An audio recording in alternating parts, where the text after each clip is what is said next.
Hey, son. I saw you talk to that female monkey the other day. And I think it's time for us to have the talk. The talk. You know, the birds and the bees.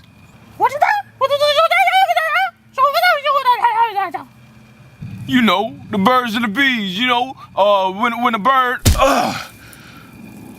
Man, what your problem is? Never, ever compare birds to bees.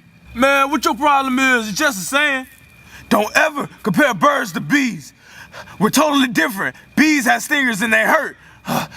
And birds, we're allergic to bees. I remember when I was little, got stung by a bee. All right, son, go out and play, but watch out for those bees. Okay, Dad. Whee! Small red! Look at my son. He's all having fun. What are these? No, Junior! Junior, those are bees! No, Junior! What happened to me, Dad? I'm all swelled up. It hurts. It hurts. Don't worry, son. It's just puberty. Let's go to the hospital, okay? Okay.